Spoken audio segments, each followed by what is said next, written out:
Hello दगड़ियों, नमस्कार। पहला स्वागत छू मेरा चैनल शुभ मोतीला ब्लॉग्स में। आशा करूँ आप सब बढ़िया नाला बाकी हम लोग ले बहुत बढ़िया छू।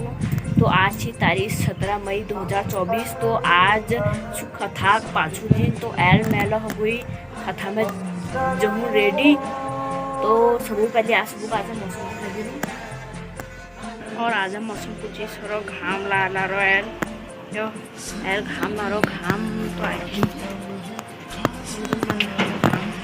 अच्छा ये आदमी दिन छो और मौसम कुछ इस टाइप का करो और इमाहर हमारा प्रिंस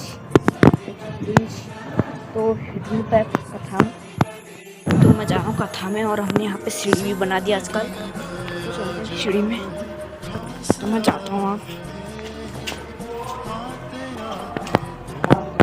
जानू पे गदरे से नीचे को जाना है। मैंने जाऊँगा मैं नीचे को, नीचे को जाना है मैंने।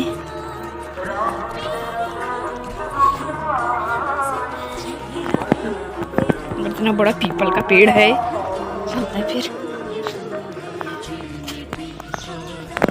और मैं आगे नदी की साइड को लोग जा रहे हैं पार से और इतनी तेज गर्मी है ना ऐसा। और मैं नदी से जाऊंगा ऐसे। अभी फोन गिर गया न पानी में, हो गया काम। यहाँ से भीते लगाए हैं।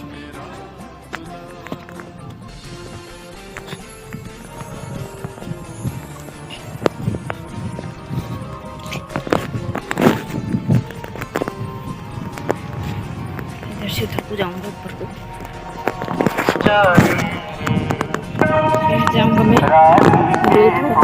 रेत भजन लग गए,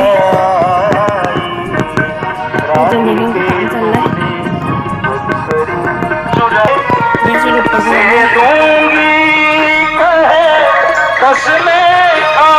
बहुत नीचे से आ गया मैं।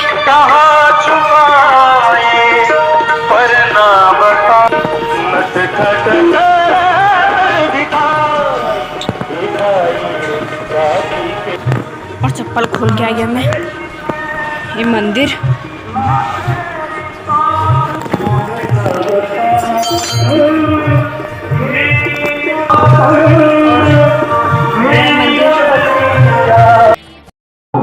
अगर जीवन में काम होगा तो सब सद्गुण नष्ट हो जाएंगे, लेकिन अगर जीवन में राम होंगे तो कल्याण हो जाएगा। इसलिए हरि का भजन करो और जिसके प्रभाव से फिर कभी पाप का प्रभाव तुम्हारे ऊपर नहीं पड़ेगा। इस संसार में जिस प्रकार से जो ऊसर भूमि होती है,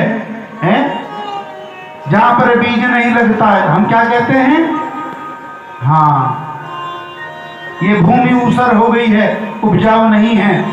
उस भूमि में बंजर भूमि, अगर उस बंजर भूमि में हम कोई बीज डाल दें और चाहे कितनी भी वर्षा क्यों न हो जाए, लेकिन वह बीज नहीं जमता।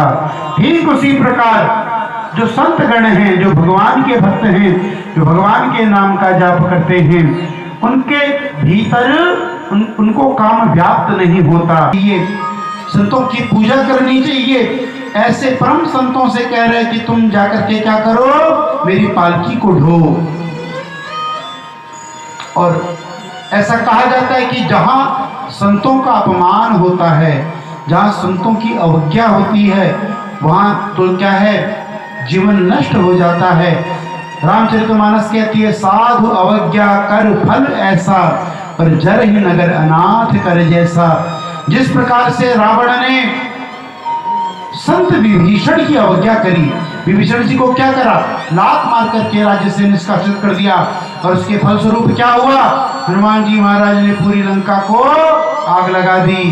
तो जब तक हमारे घर में, हमारे राज्य में संत का निवास है, हमारे राज्य का, हमारे घर का अनिष्ट नहीं हो सकता। लेकिन जो ही हमने संत की अवज्ञा कर दी, संत का अपमान कर दिया, मानो कि हमारा घर, हमारा राज्य नष्ट हो जाएगा। आज राजा नहुस ने अपने अभिमान में सप्त ऋषियों को यह आदेश दिया कि आओ और मेरी पालकी को ढो। तो इंद्र, नहुस इस समय इंद्र है, कि इसी प्रकार आपकी पत्नी को भी यही कष्ट वहन करना पड़ेगा। फलस्वरूप क्या हुआ कि जो देवताओं ने कुदृष्टि डाली है, देवगुरु बृहस्पति की पत्नी तारा पर। तो ये सब इंद्राणी का श्राप रहा कि जिस दुख को मैं भोग रही हूं वही दुख को तुम्हारी पत्नी भी भोगे। अब तो इसीलिए संसार में कहा गया कि कभी भी काम में ना फंसे हैं, काम की जगह राम को भजें। और अगर राम का भजन करेंगे तो जीवन धन्य हो जाएगा, मुक्ति हो जाएगी। अगर मुक्ति चाहते हो तो क्या करना पड़ेगा? भगवान का नाम जपना पड़ेगा, हैं? चाहे थोड़ा थोड़ा जपो, चाहे बहुत, हैं? एक घड़ी आधी की पुनियाद, जितना भी भगवान के नाम का चिंतन करो। भगवान का नाम ही एकमात्र इस कलयुग में तरण तारण है। करेगा तो बड़ा ही सुख पाएगा, भजन करेगा तो बड़ा ही सुख पाएगा। भजन से आत्मा का मैल धुल जाएगा, भजन से आत्मा का मैल धुल जाएगा। आत्मा के संगी संगी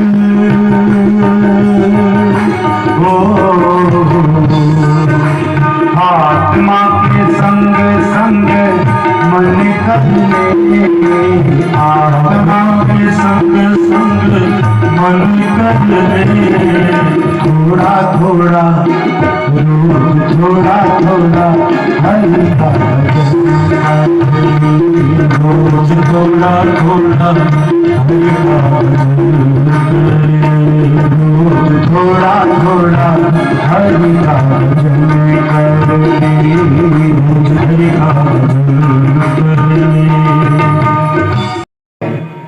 कहाँ ले आए? अपने आश्रम में। अब आश्रम में ले आए, सुंदर जो है दूध की व्यवस्था करी। जब भी भरत जी महाराज ध्यान में बैठते हैं तो ये हिरण का बच्चा आकर के भरत जी के मुंह में, अब बताते होगी जिन्होंने कुत्ता पाला होगा, किस किसने पाला? जरा हाथ खड़ा करो तो, हैं? कुछ भी करने लगो, कभी कभी जीभ कभी इधर चाटता है, कभी उधर चाटता है, कभी ऊपर आता है कि नहीं आता? बस इसी प्रकार से यह जो हरिण का श्रावक आकर के भरत जी की गोद में बैठ जाए, कभी मुख को चाटने लगे, हैं? चारों ओर घूमने लगे। भरत जी के जो जप तप है उसमें अब व्यवधान होने लगा, हैं? जो भरत जी महाराज पूरे दिन भर भगवान के नाम का जाप करते थे, आज उस हरिण के श्रावक के चक्कर में जो है अब उनका जो नियम धर्म है सब टूट गया, हैं? इसी को संसार में माया कहता कहाँ होगा, हैं? तो मोह कहीं पर भी हो सकता है, हैं? कहीं पर भी मनुष्य मोह में फंस सकता है। भरत जी आज हरिण श्रावक के मोह में फंसे हुए हैं और उस हरिण की याद में धीरे धीरे करके भरत जी महाराज ने भोजन करना छोड़ दिया। अब तो शरीर रोगग्रस्त हो गया, प्राण कंठ में आ गए और मरते मरते भी भरत जी महाराज उस हरिण श्रावक का ध्यान कर रहे हैं कि मेरा हरिण का श्रावक कहाँ होगा। और उस हरिण श्रावक को याद करते करते श्री का ध्यान है कि किस प्रकार से मैंने अपना जीवन व्यर्थ कर दिया, सब कुछ त्याग दिया था, लेकिन एक हरिण श्रावक के चक्कर में पड़ गया, हैं? और अंत में क्या हुआ? हिरण की देह धारण करनी पड़ी। अब तो इस हिरण की देह में ही श्री भरत जी महाराज भगवान के नाम का जाप करते हैं। जहाँ भी भगवान के नाम का संकीर्तन हो, जहाँ भी भगवान की कथाएं हो रही हो, हरिण आज भरत जी महाराज वहाँ पहुँच जाते हैं। तो यहीं से ये प्रसंग निकला था, हैं? कि न जाने के रूप में नारायण मिल जाए, न जाने कौन किस रूप में आकर के कथाओं को श्रवण कर रहा है। कई बार पशु आ जाते तो लोग मार करके भगाने लगते हैं। मैं कहता हूँ नहीं मत भगाओ, हैं? कौन अपने जीवन को सुधारना चाहता है? श्री भरत जी महाराज अपने जीवन को सुधारने के लिए, हैं, कथाओं के मध्य में जाते हैं, भगवान के नाम का संकीर्तन करते हैं। अंत में भरत जी महाराज ने उस हरिण की देह का भी त्याग कर दिया और भगवान के नाम का सुमरण करा। तो तीसरे जन्म में एक ब्राह्मण के घर में ब्राह्मण बालक के रूप में जन्म लिया। अब देखिए जो तात्पर्य यही था कि कोई भी जीव हमारी कथा में आए, कहीं भी आए, उसको भगाना नहीं है, हैं? सब अपना अपना प्रारब्ध लेकर के आए। एक बनिए की एक कथा आती है किसी व्यापारी की। एक व्यापारी है, ये व्यापारी जब मरणावस्था में है और 3 मंजिल का इसका मकान है। सबसे ऊपर की मंजिल में इस व्यापारी को रखा हुआ है और 3 इसके बच्चे हैं। बच्चे पास में खड़े हैं कि भैया अब तो पिताजी जाने वाले हैं, पिताजी बस भगवान का नाम लो, हैं भगवान का नाम लो, अंतिम समय आ गया है, हैं। बच्चों ने जो है गंगा जल जो पिताजी के मुख में डाल दिया।